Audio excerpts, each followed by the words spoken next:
Sidang pra-peradilan yang ditunda, kuasa hukum Peggy Setiawan menolak proses rekonstruksi karena yakin Peggy bukan otak pembunuhan Vina. Sementara hari ini, pengacara Peggy Setiawan juga melaporkan proses hukum terhadap Peggy di kasus Vina ke sejumlah lembaga untuk meminta pengawasan terhadap kinerja kepolisian. Lantas bagaimana nasib Peggy yang saat ini masih menjalani proses hukum untuk kasus pembunuhan Vina? Kita bahas bersama kuasa hukum Peggy Setiawan, Tony RM, mantan Kabar Eskrim Komjen Purnawirawan Susno Duaji, dan juga penasihat ahli Kapolri Arianto Sutadi. Terima kasih sudah bergabung bersama kami di Kompas Petang. Saya ke Pak Bung Tony. Bung Tony, ini kuasa hukum Peggy melaporkan ke Kemenko Polhukam. Apa yang ingin dicapai tim kuasa hukum dengan pelaporan ini? Apakah langsung ada jawaban usai pelaporan tadi? Ya, jadi kepentingan tim kuasa hukum Peggy Setiawan ke Menko Polhukam itu sebenarnya ya karena selain sekarang Polda Jawa Barat juga tidak kooperatif ya untuk menghadiri sidang pra-peradilan, ada yang lebih penting lagi. Menko Polhukam ya yang membawahi institusi Polri sebagai Menteri Koordinator ya Polri ya dalam hal ini agar melakukan pengawasan khusus ya atau bisa memanggil Bapak Kapolri terkait hasil pemeriksaan Rudiana yang katanya tidak ada pelanggaran. Itu disampaikan oleh Kadif Humas Polri ya dan hasil dari pemeriksaan Irwasum dan Propam Polri. Kenapa Bapak Menko Polhukam ini harus memanggil Kapolri dan harus mengusut dari hulu? Karena jelas-jelas 8 terdakwa, 8 terpidana itu diamankan oleh yang namanya Rudiana. Sementara Rudiana dalam putusan 3 perkara, baik nomor 3 atas nama Rivaldi dan Epo, nomor 4 atas nama Hadi Saputra dan kawan-kawan, dan nomor 16 atas nama Saka Tatal, Rudiana dalam kesaksiannya tidak mengetahui peristiwa pembunuhan itu. Nah, kemudian dia mengamankan berdasarkan keterangan Aep dan bahkan... Oke, jadi ada 2 poin yang disampaikan ke Kemenko Polhukam atau ada yang lainnya? Ya, pada intinya itu disampaikan sama tim kami yang ada di Jakarta. Itu, jadi itu yang kami ingin sampaikan kepada Bapak Menko Polhukam. Jadi kami ragu dengan hasil yang disampaikan oleh Kadif Humas Polri bahwa itu Rudiana itu ya tidak ada pelanggaran. Oke, tapi diterima tidak saat berusaha untuk menemui Menko Polhukam tadi, Bung Tony? Ya. Diterima tidak oleh Menko Polhukam? Bagaimana, Bu? Ikut diterima tidak saat bertemu untuk Menko Polhukam? Apakah diterima pertemuannya atau hanya melampirkan surat?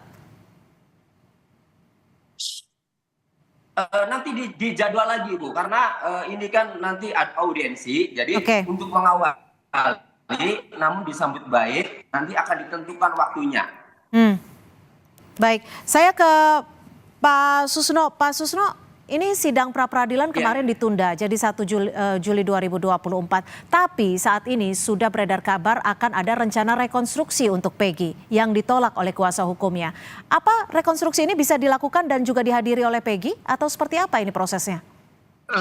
Saya belum begitu tahu ya akan ada rekonstruksi. Karena mengapa? Berkas kan sudah dikirimkan ke jaksa penuntut umum. Nah, apakah rekonstruksi ini atas permintaan dari jaksa penuntut umum atau bagaimana? Karena kan sudah dianggap selesai pemeriksaan, sudah dilimpahkan, kecuali kalau jaksa penuntut umum mengembalikan berkas dengan permintaan agar ada rekonstruksi atau rekonstruksi sudah ada dahulu tetapi ada kekurangan.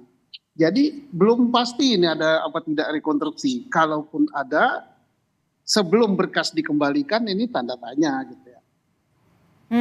Jadi artinya ketika itu bukan dari pihak kejaksaan yang meminta untuk melakukan rekonstruksi, Peggy tidak perlu menghadiri rekonstruksi yang diminta oleh penyidik Polda Jawa Barat karena berkasnya saat ini sudah di kejaksaan. Bukan itu, kalau soal Peggy menghadiri apa tidak, itu lain persoalan lagi. Jangan dikaitkan dengan berkas.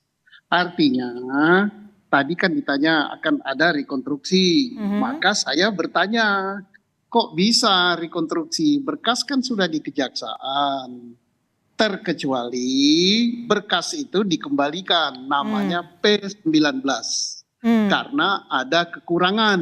Oke. Nah, baru dilengkapi, misalnya kekurangannya itu apa? Kekurangan meriksa saksi, kekurangan tentang rekonstruksi. Nah, itu harus dilengkapi. Tapi kalau berkas masih di kejaksaan, ada. Oke, baik. Saya ke Pak Arianto. Pak Arianto, ini kan dihadapi berbagai ada pra-peradilan yang ditunda dan juga ada penolakan jika ada nanti ada rekonstruksi. Apa yang bisa dilakukan oleh pihak kepolisian menurut Anda ketika keluarga juga mengkhawatir terkait penanganan di Polda Jawa Barat?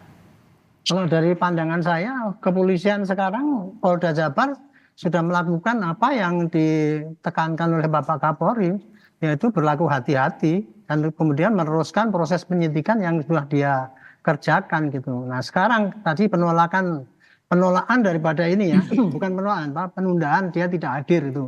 Saya juga tidak tahu ya alasannya apa gitu. Alasannya menurut Kompolnas adalah karena yang Itu ditugaskan Kompolnas, itu tidak. bukan. Saya nggak percaya dengan keterangan Kompolnas. Saya soalnya tanya sama Polda Jabar nggak ada jawabannya. Karena saat ini Polda Jawa Barat sulit sekali untuk dihubungi atau Makanya diminta itu, keterangannya.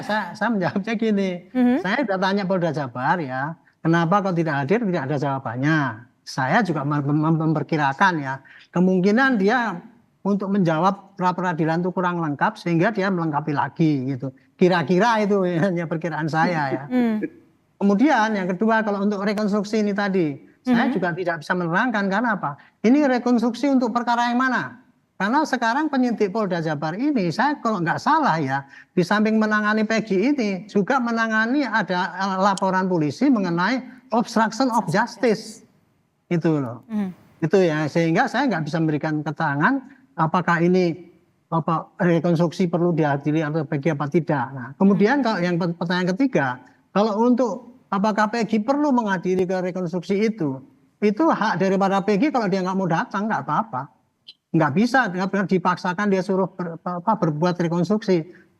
Ya, penyidik juga pasti tidak akan memaksakan suruh rekonstruksi di bawah ancaman mau dikebukin dan sebagainya kan. Paling bisa penyidik nanti mengganti rekonstruksi itu dengan orang lain. Seperti yang terjadi dulu rekonstruksi tahun 2016. Itu kira-kira yang saya bisa sampaikan untuk memberikan penjelasan fenomena yang Oke, Bung Tony, tapi waktu sebelumnya prarekonstruksi kan sempat dilakukan. Itu juga tanpa surat pemberitahuan kepada tim kuasa hukum atau seperti apa? Ya, dulu pernah ya awal-awal Peggy ditangkap itu dilakukan rekonstruksi. Itu kabar yang kami terima. Kami penasihat hukum bingung kok tidak dikabari karena rekonstruksi itu bagian daripada pemeriksaan ya, kebutuhan penyidik ya untuk melengkapi berkas. Berarti harus didampingi penasihat hukum. Kami mencoba inisiatif datang ke jembatan, sudah banyak mobil ya.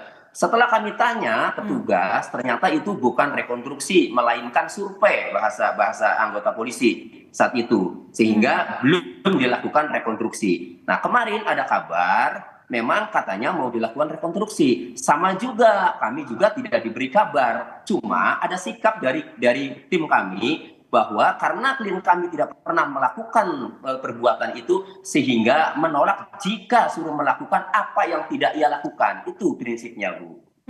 Pak Susno, ini kalau terkait dengan penyidikan yang dilakukan oleh Polda Jabar, ini kan ada kesulitan untuk menghubungi atau kita mendapatkan statement pernyataan resmi dari Polda Jawa Barat. Bahkan tadi Pak Arianto juga menyebutkan kesulitan. Ini seperti apa menurut Anda? Apa yang sebenarnya terjadi di sini dari kacamata Anda? Ya, satu mungkin dia lagi sibuk sekali ya.